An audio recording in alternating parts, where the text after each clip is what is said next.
যার বিবি বেপর্দায় থাকবে সে কিয়ামতের দিনে কঠিন ভাবে পাকড়াও হয়ে যাবে আল্লাহর কাছে। যার মেয়ে বেপর্দা ভাবে ঘুরে বেড়াবে তাকেও আল্লাহ কিয়ামতের দিনে বড় পাকড়াও করবে। আপনি কি দাওয়াত দিলেন আপনার পরিবারকে? কোরআনে আছে, ইয়া আইয়ুহাল্লাযীনা আমানু কুলু আনফুসাকুম ওয়া আহলিকুম নার। হে ঈমানদার ব্যক্তি, তোমরা জাহান্নামের আগুন থেকে বাঁচো এবং তোমার আহলে বর্গকে বাঁচাও, প্রতিবেশী, পরিবার সকলকে বাঁচাও। আপনি কি দিলেন? আপনি নামাজ পড়তে বেরিয়েছেন জোহরের সময় গোসল করে, জোহরের নামাজ পড়বেন, রাস্তায় গ্রামের যুবক আড্ডা মারছে, আপনার উচিত এবং আপনার জন্য ফরজ হচ্ছে দাওয়াত দেওয়া তাদেরকে, তোরা এখানে আড্ডা মারছিস, নামাজ পড়বি না, তাড়াতাড়ি চল গোসল করে আয়। প্রত্যেক দিন বলুন। বাকি হিদায়েতের মালিক সকলে বলুন কে? আল্লাহ। আপনি আপনার কাছ থেকে ফারেক থাকেন। অনেকজন মনে মনে করেন আমি আমার বিবিকে দাওয়াত দিই রোজ, আমার বিবি নামাজ পড়ে না, আমার বিবি পর্দা করে না। আপনি রোজ বলুন, রোজ দাওয়াত দেন, তারপরে আপনি আল্লাহকে বলতে পারবেন, আল্লাহ আমি আমার বিবিকে আমার সাধ্যমতো আমি রোজ দাওয়াত দিয়ে গেছি, আমার মৃত্যুকাল পর্যন্ত আমার বিবিকে আমি হকের দাওয়াত দিয়েছি, আমার বিবি মেনে নেয়নি। আল্লাহ বিচার করবেন। তুমি সেদিনে বেঁচে যাবে যে হ্যাঁ আল্লাহ সব জানেন না, জানেন না, কথা বলেন। আপনার আমার সকলের আল্লাহ খবর রেখেছেন। আল্লাহ কিয়ামতের দিনে ওই জন্যে আপনার কাছ থেকে আপনার বিবির হিসাব চাইবে না। কোরআনে আছে, কিরামান কাতিবিনা ইয়ালামুনা মা তাফআলুন। আমি প্রত্যেকটা মানুষের কাছে দুজন করে ফেরেশতা নিযুক্ত করেছি, যারা তোমাদের ভালো মন্দগুলো লিপিবদ্ধ করে রাখবে। ডান দিকের ফেরেশতা আর বাঁ দিকের ফেরেশতা। কাতিব মানে হচ্ছে যারা টাইপ করে করে লেখে, তাদেরকে কাতিব বলা হয়। কিরামান কাতিবিন, তাদেরকে কাতিব বলা হয়েছে, যারা টাইপ করে করে লিখে রাখে। আল্লাহ কোরআনে অপর জায়গায় বললেন, ইকরা কিতাবাক কাফা বিনাফসিকা আল-ইয়াওমা আলাইকা হাসিবা। আজকে আপনাদের অনেকের গায়ে লাগবে যে মোল্লা মেলার জন্য বলল, এটা বলতে হতো না। আপনি এটা বললেন, এটা বলতে হতো না। বেপর্দাইর জন্য বললেন, এটা বলতে হতো না। আমার ভাই, কিয়ামতের দিনে আপনার পাই টু পাই পাপগুলো একটা একটা করে লেখা থাকবে। আল্লাহ কোরআনে বললেন, ইকরা কিতাবাক কাফা বিনাফসিকা আল-ইয়াওমা আলাইকা হাসিবা। আমি প্রত্যেকটা নারী পুরুষের হাতে তার আমলনামা দিয়ে দেব। আর আল্লাহ কিয়ামতের দিনে বলবেন, তোমরা নিজে পড়ে শোনাও, তুমি নিজের মুখে নিজের হিসেব দাও। আপনি সেদিনে ফেরে পড়ে যাবেন কোথায় পাপ করেছেন। পাই টু পাই, জাররা থেকে জাররা বরাবর আল্লাহর কাছে আপনাকে হিসেব দিতে হবে। এক পরিমাণ যদি পাপ করে থাকেন, সরষে দানার পরিমাণ আপনার মুখ দিয়ে বেরুবে, জায়গা, সেকেন্ড, স্থান, ঘন্টা, দিন সব লেখা থাকবে। আপনি সেদিনে ফেরে পড়বেন। মানে ইহতাদা ফাইন্নামা ইহতাদি লিনাফসি। পরের আয়াতে বললেন, হে আমার নবী বলো, যারা হিদায়াত প্রাপ্ত হয়েছে তারা নিজের জন্যই কামিয়াবি পেয়েছে। ওয়ামান দাল্লা ফাইন্নামা ইয়াদিল্লু আলাইহা ওয়ালা তাজিরু ওয়াজিরাতুন বিজরা উখরা ওয়ামা কুন্না মুআযযিবিনা হাত্তা নাবআসা রাসূলা। এখানে আল্লাহ একই কথা উচ্চারণ করলেন। এবং যারা পদভ্রষ্ট, তারা নিজের জন্যই পদভ্রষ্ট হয়েছে, তাদের দায় কারণ নয়। এবং কিয়ামতের দিনে তাদের কোনো রাখওয়ালা থাকবে না, তাদের হিসেব দেওয়ার, তাদের পাশে দাঁড়াবার কেউ থাকবে না, যেহেতু তারা পদভ্রষ্ট হয়েছে। আল্লাহ আমাদিকে পদভ্রষ্টতা থেকে হেফাজত করুক। জোরে বলুন আল্লাহুম্মা আমিন। যারা নামাজ পড়ি না, নিয়ত করেলেন আজ থেকে নামাজ পড়ব। যারা রোজা রাখি না, আজ থেকে রোজা রাখবো। আপনারা কি মনে করছেন আজকে বক্তারা, আমি এতগুলো কথা বললাম কেন বললাম? কেন কোরআন হাদিসের বাইরে আজকে আমাদেরকে যেতে হচ্ছে? আপনার আখলাক আর চরিত্রের কারণে যেতে হচ্ছে, তা না হলে আপনি বুঝতে পারবেন না। এই মোবাইল কিন্তু কোরআনে পাবেন না, হাদিসে নাই। আছে? এ কথা বলেন, আছে? নাই। নবীজির জামানাতে ছিল না। আজকে যখন এসছে, এটা যারা মিস ইউজ করছে সেটাও আমাদেরকে বুঝাতে হবে কোরআনের বাইরে গিয়ে, ঠিক কিনা? কথা বলেন। নিয়েছে প্রসঙ্গ, নিয়েছে এই জিনিসটা, মোবাইলটা কারুর জন্য হারাম, কারুর জন্য হালাল। যদি বলেন হারাম কার জন্যে? যে মিস ইউজ করছে। মোবাইল প্রয়োজন নাই, সন্তানকে মোবাইল দিয়েছেন, সেই মোবাইলের দ্বারা আপনার সন্তান পাপে লিপ্ত হচ্ছে। যদি বলেন প্রমাণ, আমার মোবাইলে রেকর্ডিং আছে, শোনাবো না, ছেলেটা নিজের ঠিকানা আমাকে বলে দিয়েছে। কিসে? যুবক ছেলেরা, শিক্ষিতরা। ছেলেটা বলছে আমি 5 ওয়াক্তের নামাজ পড়ি, আমাকে রাস্তা বলে দেন, আমি এই পাপ থেকে বাঁচবো কি করে? কি পাপে লিপ্ত তুমি? বললে মোল্লা আমি 5 ওয়াক্তের নামাজও পড়ি, হস্তমৈথুনেও লিপ্ত আছি। আমি বললাম তার মূল কারণ এই মোবাইল তোমাকে হারাম করতে হবে। এই মোবাইলের দ্বারা তুমি পাপেতে লিপ্ত হয়েছো। মোবাইল কিভাবে পাপ করিয়েছে শুনেলেন? অতিরিক্ত যে ছেলেরা পর্নো ভিডিও দেখে তাদের ব্রেন হ্যাং হয়ে যাবে, এটা লিখে নেন, তাদের ব্রেন হ্যাং হবে। এবং শুনেলেন পৃথিবীর বুকে যতগুলো ধর্ষণ হয়েছে এই ভারতের মাটিতে, বেশিরভাগ ধর্ষণ আপনি খোঁজ নেবেন, পেপার খুলবেন, গুগল খুলবেন, আমেরিকা লন্ডনে মায়ের সাথে জিনা করে, বোনের সাথে জিনা করে বসে, দাদির সাথে জিনা করে। একজন প্লেয়ার আছে, সেই প্লেয়ারটা হচ্ছে ম্যানচেস্টার ইউনাইটেড এর প্লেয়ার, একটা ক্লাবে খেলে, তার নাম হচ্ছে ওয়েন রুনি, ফুটবল প্লেয়ার, ইংল্যান্ডের প্লেয়ার। সে তার জীবনীর বই লিখতে গিয়ে তার জীবনীতে লিখছে প্রত্যেক দিন আমি 2 কেজি 3 কেজি করে গরুর মাংস খেত এবং তার ওয়েট ছিল 95 কিলো, হাইটও সেরকম। তো প্রত্যেক দিন 3টে করে নারীর সঙ্গে আমাকে জিনা না করলে আমার পোষাতো না। তো একদিন আমি কোনো মেয়েকে পাইনি, দিয়ে খুশি করে লিখছে আমি আমার দাদির সঙ্গে জিনা করেছি। নাউজবিল্লাহ বলেন। আজ থেকে 1 মাস আগেকার খবর, উত্তর 24 পরগনা না দক্ষিণ, পেপারে ছেপেছে, খবরে এসছে, একটা ছেলে 22 বছরের ছেলে 80 বছরের বৃদ্ধা মেয়েকে ধর্ষণ করেছে।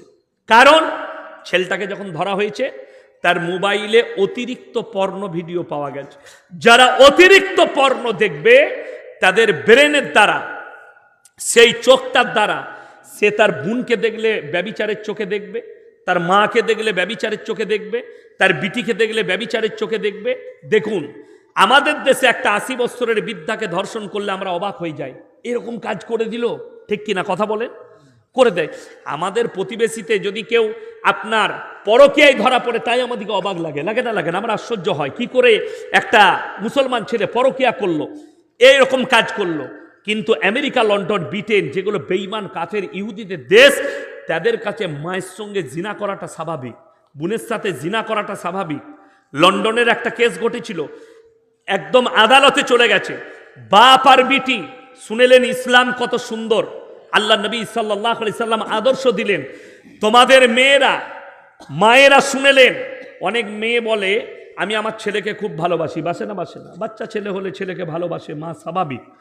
তো ছেলের বয়স 7 বছর পেরিয়ে গেলে মায়ের কাছ থেকে বেটার বিছানা আলাদা করে দাও, এটা ইসলাম।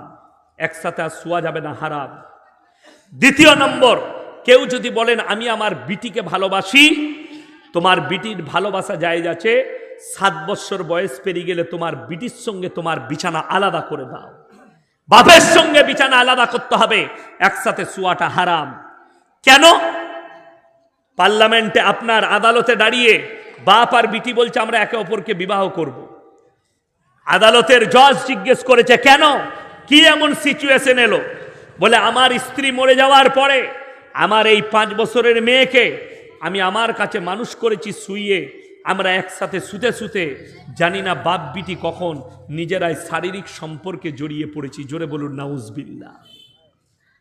এই ঘটনা কেন ঘটলো? দেখুন ইসলাম আগে থেকে অ্যাভয়েড করে দিয়েছে যে এই জায়গা থেকে দূরে থাকুন। কোরআন শুনেলেন ওয়ালা তাকরাবু জিনা ইন্নাহু কানা ফাহিশা ওয়া সাআ সাবিলা। আল্লাহ তাআলা এত সুন্দর আদেশ দিলেন নবীজিকে যে তুমি তোমার উম্মতিকে বলে দাও ব্যভিচার করা তো অনেক দূরের কথা, পরকীয়া করা তো অনেক দূরের কথা, যে রাস্তায় ব্যভিচার হয় ওই রাস্তার ধারে পাশে তোমরা যাতায়াত করো না, রাস্তা বদলে লাও। জোরে বলুন সুবহানাল্লাহ। এটা আল্লাহ আদেশ দিলেন। আপনি আজকে ভেবে দেখুন হাজার হাজার মুসলমান আজকে পরকীয়ায় লিপ্ত হয়ে যাচ্ছে, যার কারণ হচ্ছে মোবাইল।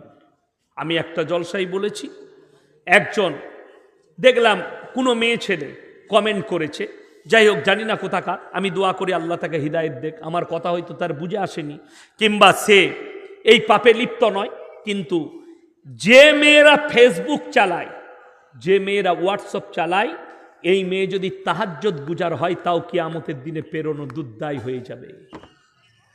যদি বলেন কেন, আজকে আপনি ভেবে দেখুন, লন্ডন থেকে একটা মেয়ে উড়ে চলে এলো আরামবাগের মাটিতে, লন্ডন থেকে। কিসে? প্রেমের টানে। প্রেমটা হয়েছে ফেসবুকের মাধ্যমে, কিন্তু ডাইরেক্ট কলে নয়, ফেসবুক মেসেঞ্জার, সেখান থেকে। ফেসবুক কিন্তু ওয়ার্ল্ড ফেমাস, গোটা ওয়ার্ল্ডটা আছে ফেসবুক, গোটা ওয়ার্ল্ডের সঙ্গে যোগাযোগ হবে আপনার মেসেঞ্জারে। দ্বিতীয় নম্বর, বাংলাদেশের একটা মেয়ে কলকাতায় চলে এলো 24 পরগনায়। কিসে? মেসেঞ্জারে প্রেম, ফেসবুকের দ্বারা। আপনারা দেখলেন কিছুদিন আগে আমাদের দেশের কুত্তা মিডিয়াগুলো ছুটে বেড়াচ্ছিল কিসে? সীমা হায়দার বলে একটা পাকিস্তানের মেয়ে, সে তার স্বামীকে ছেড়ে ছেলে পিলে নিয়ে ভারতে চলে এসছে, ঠিক কি না কথা বলেন? তাকে নিয়ে ছুটে বেড়াচ্ছিল কিসের মাধ্যমে? এই ফেসবুকের মাধ্যমেই গার্লফ্রেন্ড হয়েছে। তো আপনি এরকম আমাদের সমাজে হাজারো মানুষ আছে। দ্বিতীয় নম্বর, আপনি আপনার এই এলাকায় খুঁজবেন, আমি ইয়াসিন বলে গেলাম, পেয়ে যাবেন। যদিও তারা গোপন আছে, অনেকজন প্রকাশ্যে আছে, তারা পয়সাওয়ালা হোক, শক্তিশালী হোক, তার লাঠির জোর থাকুক, কেউ তাদেরকে কিছু বলতে পারে না। কেন? তারা কি পাবে? লোকের বউকে নিয়ে পালিয়েছে আমাদের সমাজে অনেক লোক বাস করছে, অথচ তার আগের স্বামী তাকে তালাক দেয়নি, ছাড় দেয়নি। এই শরীয়ত যদি জিজ্ঞেস করেন ইসলাম, ওই মেয়েটা জিনা করছে, ওই ছেলেটাও জিনা করছে। আগের স্বামী তাকে ডিভোর্স দিবে, তালাক দিবে, তালাক হওয়ার পরে ইদ্যত পালন করবে, তারপরে দ্বিতীয় স্বামী গ্রহণ করতে পাবে। যদি বলেন এর মধ্যে, ইসলামের মধ্যে বিজ্ঞান সমতুল্য কথা কি আছে? আল্লাহর কসম, অনেক ধর্মের মানুষ বলে ইসলামে ইদ্যত পালন কেন আছে? স্বামী মরে গেলে ইদ্যত পালন করতে হয় না, হয় না? ইদ্যত পালন আছে। স্বামী ছাড় দিলে ইদ্যত আছে। মায়েরা শুনবেন ভালো করে, যারা মনে করেন, শুনেলেন, একটা স্বামী যদি আজকে কোনো বিবিকে ছেড়ে দেয়, কালকেই বিয়ে করতে পাবে, অসুবিধা নেই। কথাটা বুঝতে পেরেছেন না পারেননি? বাচ্চা স্বামীর পেটে পয়দা হয় না মেয়ের পেটে? নারীর পেটে পয়দা হয়, স্বামীর পেটে নয়। স্বামী এবং স্ত্রী মিলনের দ্বারা স্ত্রীর পেটে বাচ্চা পয়দা হয়। শুনেলেন ইসলাম কত সুন্দর। আল্লাহ তাআলা এবং নবীজি সাল্লাল্লাহু আলাইহি সাল্লাম ইদ্যত এই জন্য রাখা হয়েছে ইসলামে। বিজ্ঞান বলছে, বৈজ্ঞানিকরা গবেষণা করেছে কিসের ওপরে? ইসলামের এই কথাটার ওপরে, যে একটা মেয়ে ছাড় দেওয়ার পরে 4 মাস 10 দিন ইদ্যত পালন করে। কেন? স্বামী মারা যাওয়ার পরে কেন ইদ্যত করে? শুনেলেন, স্বামী স্ত্রী মিলন হওয়ার পরে তার ভ্রূণটা 3 মাস পর্যন্ত স্ত্রী জরায়ুতে থাকতে পারে, থাকে। দেখবেন কোনো মেয়ে ধর্ষিত হয়েছে, তার সঙ্গে সহবাস করেছে, 1 মাস পরে কেস ফাইল হলো, ডাক্তাররা মেডিকেল চেক আপে ধরে নেয় মেয়েটার সঙ্গে মিলন হয়েছে, ঠিক কিনা কথা বলে? মেডিকেল চেক আপ হয় 1 মাস পরে, 2 মাস পরে ধরা পড়ে যায়। ইসলাম এত সুন্দর যে 3 মাস, 3 হায়েস পেরিয়ে গেলে ওই ভ্রূণটা থাকার ভয় থাকে না। তারপরে যে স্বামী গ্রহণ করবে, বাচ্চা হলে তারই বাচ্চা হবে। জোরে বলুন সুবহানাল্লাহ। এরপরে মুসলমান কোথা থেকে পেল? এরা দেখলে ইহুদি আর নাসারাদের কালচার। ভারতে জানেন পরকিয়াকে সুপ্রিম কোর্ট রায় দিয়ে দিয়েছে, পরকিয়া জায়েজ আছে। কোথায়? ভারতের মাটিতে, ইসলামে নয়। আমি ভারতের কথা বলছি, ভারত সরকারের আইনে পরকিয়াকে জায়েজ করেছে। এটা কিসের জন্যে? আপনার আমার ঈমান ধ্বংস করার একটা বড় ষড়যন্ত্র, বড় ষড়যন্ত্র। কেউ যদি এই সময় থানায় যায়, আমার বিবি অমুকের সঙ্গে পরকিয়া করেছে, তোমাকে বলবে কিচ্ছু আইন নাই, ঘর চলে যাও, ওই বিবিকে নিয়ে ঘর করগা, যা পারবি করগা। সরকারি আইন নাই, আপনি ফেরে পড়ে যাবেন। সরকারি আইন নাই, কেন? পাস করিয়ে দিয়েছে। শুধু তাই নয়, আজকে কিয়ামতের আলামতগুলো একটা একটা করে প্রকাশ হচ্ছে। আমার ভাইজান, কি বলবো, দুঃখের কথা, নবান্ন সার্কুলার জারি করে দিয়েছে, কেন্দ্র থেকে পাস করিয়ে দেওয়া হয়েছে। এরপর থেকে ভারতবর্ষের যে কোনো মেয়ে, কোন কোন মেয়েরা পেট ভাড়া নিতে পারবে আর কোন মেয়েরা পেট ভাড়া দিতে পারবে। পেট ভাড়া মানে আপনার সন্তান বাঁদির পেটে জন্ম হবে। একজন আর্টিস্ট মুসলমানদের, তার একটা ছেলে হয়েছে, তার ঘরে বাঁদির পেটে 20 লাখ টাকা দিয়ে পেট কিনেছে, তার পেটে তার বাচ্চা, তার বীর্য ভরে দিয়ে বাচ্চা নিয়েছে। ইসলাম বলছে এই বাচ্চাগুলো হারাম, নাজায়েজ আওলাদ, ইসলাম নিষেধ করেছে। আপনার কাছে এলো কি করে? কাল এমন একটা দিন আপনার কাছে ঘনিয়ে আসছে, আপনি জায়েজ মনে করে ওই বাচ্চাগুলো হালাল মনে করে আমাদের সমাজে চলবে। নিজের বিবিকে স্মার্ট রাখার জন্যে, নিজের বিবিকে সুন্দর রাখার জন্যে, পয়সা হবে, সম্পদ হবে, টাকা থাকবে, নিজের বিবিকে সুস্থ রাখার জন্যে, স্মার্ট রাখার জন্যে কাজের মেয়ের পেটে পয়সা দিয়ে বাচ্চা নিবে, আর সেটাকে নিজের সন্তান বলে পালবে। শরীয়ত বলছে এই বাচ্চাটা হারাম এবং নাজায়েজ বাচ্চা। টেস্ট টিউব যাদের বাচ্চা হচ্ছে না, মোবাইলে অ্যাড দিচ্ছে, টিভিতে অ্যাড দিচ্ছে, পেপারে অ্যাড দিচ্ছে। কলকাতার অ্যাপেলো থেকে বড় বড় ডাক্তারখানাগুলো, হসপিটালগুলো, কিসের অ্যাড? যারা নিঃসন্তান, যাদের বাচ্চা হয়নি, তাদের আর চিন্তা নাই, দুশ্চিন্তা, তাদের চিন্তা দূর করে দেন। কেন? টেস্ট টিউব, মেশিনের বাচ্চা। আপনার বীর্য নিবে, অন্য একটা মেয়ের বীর্য নিয়ে মেশিনে তার ভ্রূণটা তৈরি করে আপনার স্ত্রীর পেটে সিজার করে ভরা হবে। 7 মাস পরে ওই বাচ্চাটাকে তুলে নিয়ে মেশিনের মধ্যে কাঁচের ঘরে রেখে তাকে 1 বছর বয়স করে আপনার হাতে তুলে দিবে। যদি শরীয়তকে জিজ্ঞেস করেন, ইসলামকে, এই বাচ্চাটা কেমন? এই বাচ্চাটা নাজায়েজ এবং হারাম বাচ্চা। ইসলাম বলছে, আপনি মানবেন না মানবেন আপনার ইচ্ছা। এই নয়, আরো কতগুলো পাপ এসে দাঁড়িয়েছে, শুনেলেন, আজকে দেখেলেন। আল্লাহর কৃপা, এই যে আলেম দিকে দেখছেন মুখে দাড়ি, এই কোরআন, এই মাদ্রাসা মসজিদের বরকত, আলেম উলামার বরকত, আমার রসুলের বরকতে ভারতের মাটিতে এখনো একটাও বৃদ্ধ বৃদ্ধাশ্রম নেই। জোরে বলুন না সুবহানাল্লাহ। একটাও নেই। কিন্তু লেখেলেন আগামীতে চলে আসবে। মুসলমানদের নেই। আপনাকে দেখিয়ে দিচ্ছি পৃথিবীর কিয়ামতটা কত কাছে।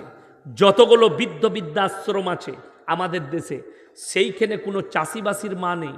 ডাক্তারের মা আছে, প্রফেসরের মা আছে, ইঞ্জিনিয়ারের মা আছে, আইপিএস এর মা আছে, জজের মা আছে, উকিলের মা আছে, নেতা মন্ত্রীর মারা আছে। চাষিবাসীর মারা নাই। যারা সকালবেলায় রাতের বেলায় খানা খেয়ে এসার নামাজ জামাতে পড়লেন, বিবির দস্তরখানে খানা খেলেন, আর বিবির গলায় হাত রেখে ফজর পর্যন্ত ঘুমাতে পারলেন, তারা ফজরে উঠে চোখের পানি ফেলাবেন, আল্লাহ সারা রাত্রি আমার বিবির গলায় হাত রেখে ঘুমাতে পেরেছি। আপনি নেকি পাবেন। কলকাতায় চলুন, দিল্লি, বোম্বাই, আমি আমার দেশের কথা বলছি, বিদেশে পড়ে যাব। নিজের বউ বাড়িতে পড়ে আছে, সে কুকুরকে জড়িয়ে ধরে শুয়ে আছে, আর হারামখোর স্বামী রাত 2টোয় মদ খেয়ে বাড়ি ঢুকছে, সে সুপার উপরে শুইছে আর বউ শুইছে কুকুরের সাথে। যাদের বউরা কুকুরের সাথে শোয় তাদেরকে আপনারা স্ট্যান্ডার্ড বলছেন? যাদের বিবিদের রাত কাটে কুকুরের সাথে তাদেরকে আপনারা বলছেন এরা আধুনিক যুগে? আল্লাহর কসম, 1400 বছর আগে আল্লাহ বলে দিয়েছেন। কোরআন খুলেন, সূরা বনী ইসরাঈল, আল্লাহ তাআলা এত সুন্দরভাবে বুঝালেন, ইম্মা ইয়াবলুগান্না ইনদাকাল কিবার আহাদুহুমা আও কিলাহুমা ফালা তাকুল্লাহুমা উফিউ ওয়ালা তানহারহুমা ওয়া কুল্লাহুমা কাওলান কারীমা। তোমাদের মায়েরা শুনবেন, ভাইয়েরা, তোমাদের মা বাবা যখন বৃদ্ধকালে বৃদ্ধাক্যে পৌঁছাবে, তোমরা এমন করে খিদমত করো যেমন তোমাদের শিশুতে লালিত পালিত করেছে। জোরে বলুন না সুবহানাল্লাহ। তোমার মা বাপের খিদমতের জন্যে শব্দটুকু ব্যবহার করো না। দেখবেন আমাদের সমাজের কিছু লোক আছে, বাপ যদি বিছানায় 2 বার 3 বার পেশাব করে, অনেক লোকরা কি বলে, 1 মাস বাপ বিছানায় পড়ে আছে, শালা বুড়াটাকে নিয়ে চলে গেলাম, মরে গেলে ভালো হতো। লোক আছে না? না, এরকম বলে বাপের জন্য। এই ভাষা যে বলল, তোমার ওপর থেকে আল্লাহর দয়া আর কৃপা উঠে যাবে। তুমি নাফরমান বান্দা আল্লাহ, তুমি ভুলে গেলে তোমার মা বিছানায় একবার পেশাব করেছে, বিবির কথা শুনে বিবি বললে বাড়িটা নোংরা হচ্ছে, মাকে তোমার ছাগলের কাছে দাও, বাড়ির বাইরে উঠোনে দাও। হাই রে যুবক, তুমি নিজেকে মুমিন বলে পরিচয় দাও। হাই রে যুবক, তুমি নিজেকে নামাজি বলে মৌলবীর কাছে পরিচয় দাও। আর মাকে বার করে কামরা থেকে বার করে দিলে বিবির কথা শুনে, যে মায়ের কোলে তুমি 5 বার পেশাব করেছ, মা 5টা শাড়ি পাল্টিয়েছে, একবারও বলেনি ঘরটা নোংরা হচ্ছে, বাচ্চাটাকে আজকে শীতকালে বাইরে শুইয়ে দিই। রমজানুল মুবারকের মাসে রোজা রেখেছেন, বিবিকে নিয়ে ছেলেকে নিয়ে ভোরের বেলায় সাহারি খাচ্ছেন গরম ভাত রান্না করে। আর বুড়ো বুড়ি মা বাপ 4টা বেটাকে পেটে ধরেছে, এক কোণে পড়ে আছে, ঠান্ডা ভাত দিয়ে সাহারি খাচ্ছে আর চোখ দিয়ে টপ টপ করে পানি পড়ছে। আমি 4টা বেটা পেলেছি, কেউ আমাকে এক মুঠো গরম ভাত দেয় না। সেই মা বাপের যারা দুয়ার আশা করেন, যারা জান্নাতের আশা করেন, কাগজ থাকে তা লিখে নেন, জান্নাতের খুশবু পর্যন্ত পাবেন না। লিখে নোট করে নিয়ে যান। কিয়ামতের দিনে আমার আল্লাহ তোমাদের দিকে রহমের চোখে তাকাবে না। তাহাজ্জুদ গুজার হবে, তোমার তাহাজ্জুদ ফেল মেরে যাবে, আল্লাহর কাছে মকবুল হবে না। যে মা বাপ, তোমার বাপ হরিশ্চন্দ্র বাজারে সবজি বিক্রি করতে গেছে ভোর 3টেই উঠে, সকালে 8টায় বাড়ি ফিরবে, 2টো জিলাপি কিনেছে, 2টো রসগোল্লা কিনেছে, খাবে। মনে পড়েছে প্লেটে নিয়ে আমার বাড়িতে আমার আব্দুল জব্বার আছে, আব্দুল সাত্তার আছে, নিজের জানে দেয়নি, দোকানিকে বলেছে ভাই এটা একটা প্যাকেটে ভরে দে। সেই বাপ যে নিয়ে এসে তোমার মুখে তুলে দিল, সেই বাপের জন্য 5 টাকার ট্যাবলেটের প্রয়োজন পড়েছে। বড় বেটা বলছে মেজোকে জিজ্ঞেস কর, মেজো বলছে বড়কে জিজ্ঞেস কর, বড়কে বলো। কেউ টাকা দেয় না 5 টাকা, সেই বাপের মহব্বত। আপনি বাপের জন্য কষ্ট প্রকাশ করেন যে আমার বাপ মরে গেলে ভালো হয়, ভেবে দেখো বড় কষ্টের বিষয়। আপনি জান্নাতের আশা করেন, নিজেকে মুমিন বলেন, কেমন করে বলেন?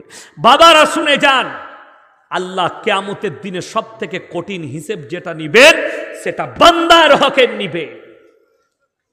আল্লাহর হক নামাজ, নামাজের মধ্যে যদি আপনার কমি থাকে, আল্লাহ ইচ্ছা করলে জান্নাত দিবেন। জোরে বলুন সুবহানাল্লাহ। বুখারী শরীফের একটা হাদিস, হাদিসটা শুনেলেন, নবীজি সাল্লাল্লাহু আলাইহি সাল্লাম বলেছেন, একটা নোংরা জঘন্য মেয়ে, মানে পতিতালয়ের মেয়ে, পতিতালয়ের মেয়ে নোংরা না নোংরালয়? আমরা সকলে জানি পতিতালয় বৃদ্ধি যারা দেহ ব্যবসা করে ওই মেয়েরা জাহান্নামে যাবে, ঠিক কি না? কথা বলেন, ইস্তেগফার না করলে। এই মেয়েটা হাদিস শরীফের মধ্যে আছে, এই মেয়েটা নিজের রাস্তা দিয়ে পেরিয়ে যাচ্ছিলেন, একটা ইঁদারা ছিল, ইঁদারা মানে কুয়া। তো কুয়ার পাশে একটা কুকুর পিপাসার্ত হয়ে জিভটা বার করে, কুকুরে হাঁপায় না? কথা বলে, হাদিসে এই শব্দই ব্যবহার করা হয়েছে। সেই কুকুরটা হাঁপাচ্ছে, মানে পানি না পেলে মারা যাবে। সেই মেয়েটা নিজের চামড়ার পায়ের মোজাটা খুলে নিজের ওড়নার সঙ্গে বেঁধে ওই ইঁদারার মধ্যে, কুয়োর মধ্যে ডুবিয়ে সেই পানি তুলে কুকুরকে পান করিয়েছে। কুকুরের প্রাণ বেঁচে গেল। এই মেয়েটা জান্নাতি। চলে বলুন সুবহানাল্লাহ। নবীজি বললেন, আর একটা মেয়ে নামাজি মুসল্লি দিনদার মেয়ে, সেই মেয়েটা অন্যায়ভাবে একটা বিড়ালকে হত্যা করেছে, যার কারণে আল্লাহ তাকে জাহান্নামে দেবে। আমাদের সমাজের লোক বুঝে না, মনে করে আমি নামাজ পড়ছি, ভালো লোক। আমার ভাই শুনেলেন, কিয়ামতের দিনে আল্লাহ বান্দার হকটা আগে দিবে। আল্লাহর হক মেরেছেন, আল্লাহ ইচ্ছা করলে ক্ষমা করবে, কিন্তু ভাইয়ের হক মেরেছ, কিয়ামতের দিনে পাকড়াও হয়ে যাবে। বোনের হক মেরেছ, পাকড়াও হয়ে যাবে। প্রতিবেশীর হক মেরেছেন, পাকড়াও হয়ে যাবে। আপনার সন্তানের হক মেরেছেন, পাকড়াও হয়ে। অনেক বাপ আছে, আমার ছেলে আমাকে ভাত দেয়নি, অর্থাৎ আমার ছেলে যখন আমাকে ভাত দেয়নি, তখন আমার ছেলেকে, আমি বড় ছেলেকে কিছুই দেব না, সব ছোট ছেলেকে লিখে দেবো। তুমিও তো সেই একই ক্যাটাগরির মা, তুমিও তো অন্যায় করলে। তুমি তোমার কাছ থেকে ফারেক থাকো, আমি আমার সমান হক সন্তানকে বুঝিয়ে দেব। যদি কোনো বাপ মা সন্তানকে দুই করে, সেই মা বাপও কিয়ামতের দিনে রেহাই পাবেন, আল্লাহর কাছে হিসেব লাগবে। কোনো একটা ভাই চাকরি করে, তো সেই চাকরিজীবী ভাই বললে, আব্বা আমাকে জমি জায়গা লাগবে না, আল্লাহ আমাকে অনেক দিয়েছে, অনেক বেতন, তুমি বড় ভাইকে সব দিয়ে দাও। ছোট ভাই বলল, জায়েজ আছে, কোনো অসুবিধা নেই, কেন ভাই অনুমতি দিয়েছে।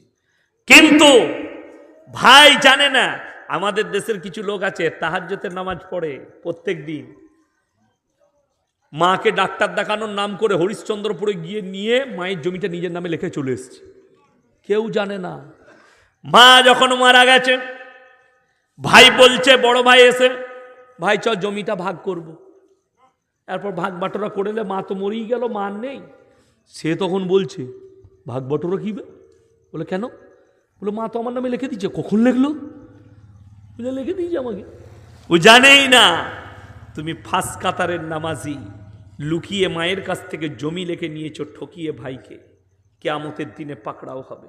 কোরআন শুনে যান, সূরা নিসা 2 নম্বর আয়াত, ওয়াতুল ইয়াতামা আমওয়ালাহুম ওয়ালা তাতাবাদদালুল খাবিসা বিত-তাইয়িব ওয়ালা তাকুলু আমওয়ালাহুম ইলা আমওয়ালিকুম ইন্নাহু কানা হুবান কাবীরা।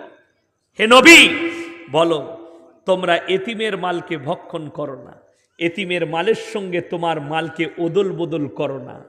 ভাই মারা গেছে, ভাইয়ের সন্তান আছে, ভাইয়ের সন্তান ছোট, তার মালগুলোকে আগলিয়ে ধরে চাষবাস করে ভাইপো যখন প্রাপ্তবয়স্ক আসবে, বালিগ হয়ে যাবে, তার মাল তাকে বুঝিয়ে দাও। ভাইপো তোমার 5 বিঘে জমি ছিল, আমি চাষ করেছি, এই 15 বছর চাষ করছি, এই খরচা খাতায় লেখা আছে, এই খরচা লিখেছি, এটা খরচা হয়েছে, এই টাকাটা তোমার জমা আছে আমার কাছে 7 লক্ষ টাকা।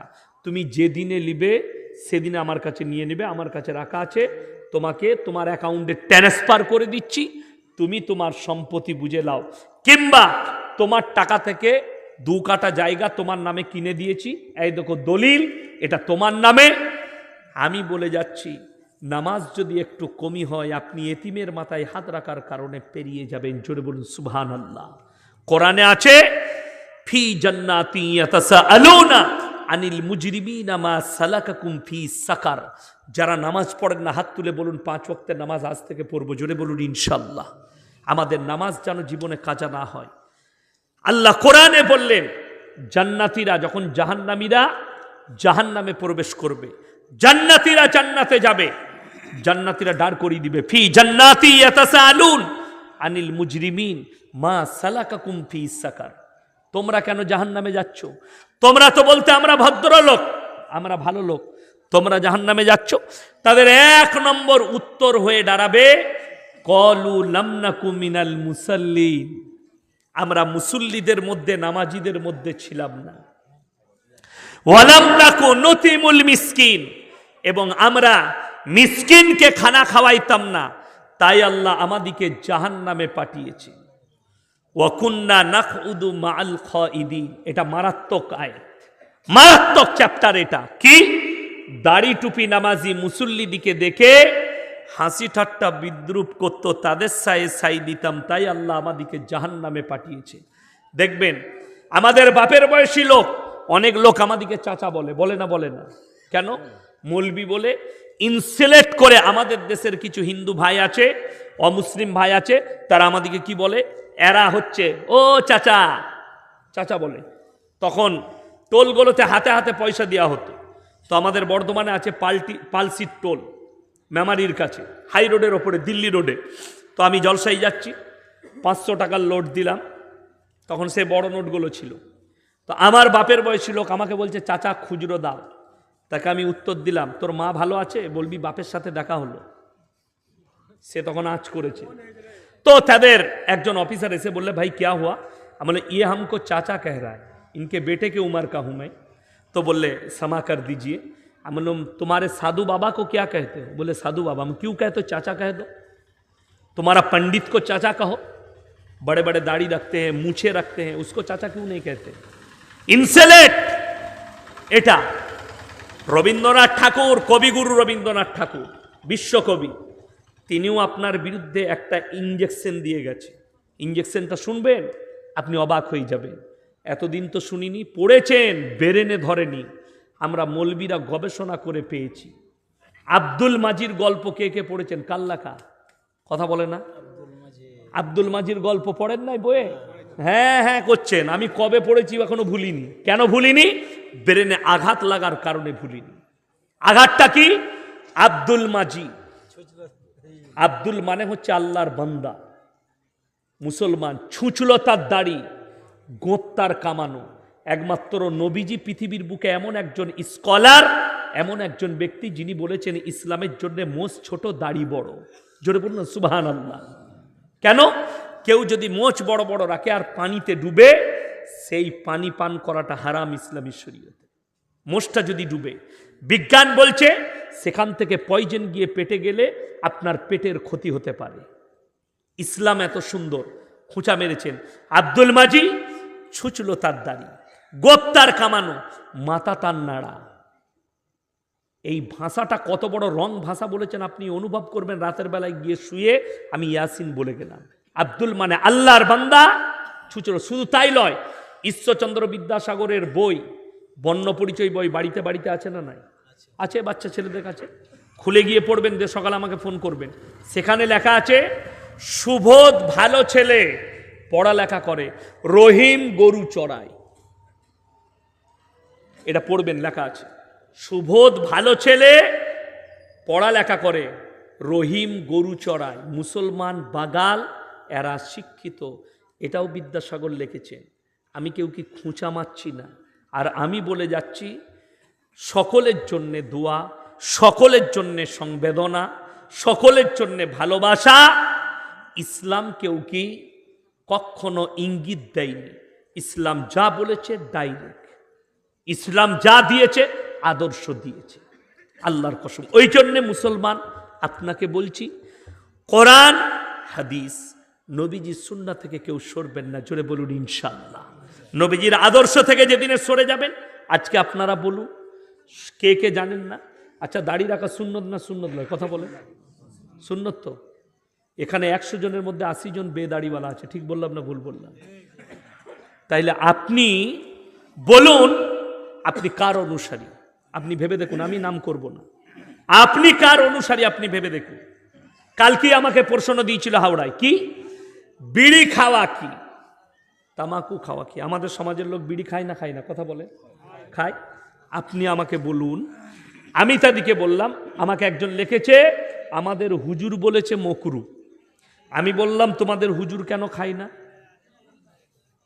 এই লোকগুলোই যারা মকরু ফতোয়া দিচ্ছে, জিজ্ঞেস করুন তাদের ইমামরা যদি সিগারেট খায় তার পেছনে নামাজ পড়বে না, তাকে মসজিদ থেকে বার করে দিবে। ঠিক বললাম না ভুল বললাম? বার করে দিবে। অথচ ইমামের জন্য হারাম, আর তোর জন্য কি করে হালাল হলো? আপনারা বলুন, বিড়ি খাওয়া যদি হালাল হতো আমরা মৌলবীরা খেতাম না? খেতাম না? আমি আজকে আমার নিজের কথা বলছি, আমি কারো কথা বলবো না। আজকের তারিখ পর্যন্ত আমার ছোটবেলার লাইফ থেকে, পড়ার জীবনী থেকে, স্কুল থেকে, মাদ্রাসা থেকে, কিরাত পড়া থেকে আজকের লাইফ পর্যন্ত, বিশ্বাস করুন, আমি গুজরাটে 12টা বৎসর কাটিয়েছি, আমি বোম্বেতে 2 বৎসর কাটিয়েছি, ইরফানিয়া লখনৌ কিরাতের মাদ্রাসা সেখানে আমি 2 বৎসর কাটিয়েছি। আজ পর্যন্ত আমি একটা মিষ্টি পান পর্যন্ত খাইনি, পান মশলা খাইনি, একটা মৌরি পর্যন্ত ভাত খাওয়ার পরে মুখে লিইনি। আল্লাহ আমাকে এই নেশা থেকে মুক্ত করেছে। জোরে বলুন আমিন। আল্লাহ আমাকে ভালো রেখেছে, সুস্থ আছি। জানি না আল্লাহ হায়াত যতদিন রেখেছে ততদিন বেঁচে থাকবো, তারপর আমাকে চলে যেতে হতে পারে, সেটা আল্লাহর ইচ্ছা। কিন্তু কবরে গিয়ে আমাকে এই হিসেব দিতে হবে না, গুটকার হিসেব দিতে হবে না। এক ছেলে আছে, আমি খালি চিন্তা করি। আচ্ছা আপনি ভেবে দেখুন, আপনি যে বিড়ি খান, আপনার বিবিকে জিজ্ঞেস করেছেন? আচ্ছা, মসজিদে পেঁয়াজ খেয়ে যাওয়া নিষেধ না নিষেধ নয়? নিষেধ। কেন? গন্ধর কারণে। আর বিড়ি খেলে কি খুশবু করে আতরের মতো? নাউজবিল্লাহ। তুমি ভেবে দেখো কেন নিষেধ হলো? আপনার মুখের গন্ধর দ্বারা। হাদিসটা এটাই যে এক মুসলমান আর এক মুসলমানকে তুমি যদি কষ্ট দাও, তুমি মুমিন হতে পারবে না। জোরে বলুন না সুবহানাল্লাহ। তাইলে আপনার মুখের গন্ধর দ্বারা একজন মুমিন ব্যক্তি কষ্ট না পায়, তাই পেঁয়াজ খেয়ে যেতে নিষেধ করা হলো। আর তুমি মুখে বিড়ি টেনে তোমার বউকে বলবে একটা তোমার গালে চুমু খাই, তো আর মনে মনে হয় যে আর গালে একটা চর মারি, তোর মুখে এত গন্ধ আর তুই আমাকে চুমু খাচ্ছিস। অনুভব করবেন না? তোমার বিবির বুকটা ফেড়ে দেখানোর হলে দেখাতো। যারা গুটকা খাও, যারা তামাকু খাও, তোমার বিবিকে জিজ্ঞেস করো, তার বুকটা চিড়ে। যারা মদ পান করো, যারা গাঁজা খাও, তারা জিজ্ঞেস করো, তোমার বিবির বুকটা ফেড়ে দেখো। দেখার হলে দেখতে পেতেন তারা স্বামীরা যখন তাদের বিছানায় যায় তারা কত কষ্ট পায়। ইসলাম অত সহজ নয়। এত নিষেধ করার পরেও মানুষ এগুলো থেকে অ্যাভয়েড হতে পারছে না, তার মানে আপনি হচ্ছেন জ্ঞান পাপী। মদ হারাম কে জানেন না? হাত তুলে বলুন। সবাই জানেন না? জানেন না? সবাই জানেন। আচ্ছা, বিড়ি খাওয়া জায়েজ হলে আমরা মৌলবীরা খেতাম না? খেতাম না? আমাদের শখ নাই? ছেলের জন্মদিন পালন কেক কেটে, তো আমাদের মৌলবীদের নাই, মনে শখ নেই যে আমার ছেলেরও জন্মদিন পালন করবো? তোমার ছেলেটা ছেলে আর আমার ছেলেটা ছেলে নয়, তোমার মেয়েটা মেয়ে আমার মেয়েটা মেয়ে নয়? তো আমরাও তো মৌলবীরা করতাম। তোমার মৌলবী যখন করে না, তুমি কি করে করছো? এই মালদা থেকে শুরু করেন পশ্চিমবাংলার মেয়েদের হাদিস শুনেলেন, পেটে বাচ্চা এলে সাত ভাজা খাওয়াতে হয় তবে ছেলে হয়। আমাদের বর্ধমানে বলে সাত ভাজা, কি বললেন? সাত। অনেক রকম ভাজি ভুজি নিয়ে মেয়েদিকে খাওয়ায়। আরো বহুত হাদিস আছে। কালকে আমি বলেছি আমাদের সমাজ চলছে মেয়েদের হাদিসে, মেয়েদের হাদিসে। ওর থেকে বড় মুফতি কেউ নাই, বহুত বড় বড় মুফতি আছে, আপনি অবাক হয়ে যাবেন। আপনাকে বলে দিচ্ছি, উলামাদের আলেমদের সংস্পর্শে আজ থেকে সবাই আসবো। জোরে বলুন ইনশাআল্লাহ। আলেমদের স্পর্শে আসুন, ইসলামের সঙ্গে কোরআন হাদিসের সংস্পর্শে আসুন, জীবনটাকে ইহদিনাস সিরাতাল মুস্তাকিমের ওপরে অতিবাহিত করেন। যদি এই রাস্তায় আসতে চান, আপনি বিড়ি পাবেন না, সিগারেট পাবেন না, গাঁজা পাবেন না, মদ পাবেন না, গুটকা পাবেন না। কি পাবেন? আল্লাহ যতগুলো খাবার আপনার জন্য হালাল আর বৈধ করেছে সেগুলো পাবেন। জোরে বলুন সুবহানাল্লাহ। আপনি কি নিজেকে মনে করেছেন? আপনি মনে করছেন আমি 5 ওয়াক্তের নামাজ পড়ি, মুমিন হয়ে গেলাম? রমজান মাসে আমাদের দেশে খালি ইফতারিটা হাওয়া।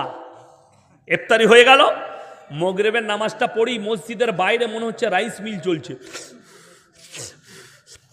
চায়ের দোকানে বসে কিছু হারাম করেছে, আবার তারাবি পড়বে উজু করে। তোর পাশে যে দাঁড়াবে তার খেয়ালটা রেখেছো? ইসলাম হাদিস নবীজি, তোমরা ততক্ষণ পর্যন্ত মুমিন হতে পারবে না যতক্ষণ পর্যন্ত তোমার কাছ থেকে তোমার প্রতিবেশী সুরক্ষিত নয়। আপনার ব্যবহারে, আখলাকে, চরিত্রে যেন সুরক্ষিত হয়, কষ্ট না পায়। আপনি আমার পাশে বসে বিড়ি খাবেন, আমার কষ্ট হবে না? আপনি আমার পাশে বসে গুটকা খাবেন, আমার কষ্ট হবে না? আপনার মুখ দেখে কষ্ট হয়, দাঁত দেখে কষ্ট হয়। আপনারা একটা কথা বলুন, এই পানির বোতল দেন তো একটা, আমার বোতলটা কোথায় গেল? এই দেন। এই বোতলটায় যদি আমি বলি বিষ থাকে, বিষ দিয়ে আমি লিখলাম এটা খেলে ক্ষতি হবে, কিন্তু খাবি, ঠিক হবে না ভুল হবে? ভুল। আপনি সিগারেটের প্যাকেটে লেখা আছে ক্যান্সারের কারণ, লেখা আছে না? নাই, সরকার বিক্রি করছে। আপনি এই ক্যান্সারের কারণ, তামাক ক্ষতিকারক, এটা পড়ার পরেও যারা খাবে, এর থেকে বড় জ্ঞান পাপী আর পৃথিবীতে কেউ নেই। এটা লিখে দেন। কেন? আপনি জানছেন এটা খেলে প্রাণের ক্ষতি হবে, প্রাণের হানি হবে, হতে পারে না? পারে না? যতগুলো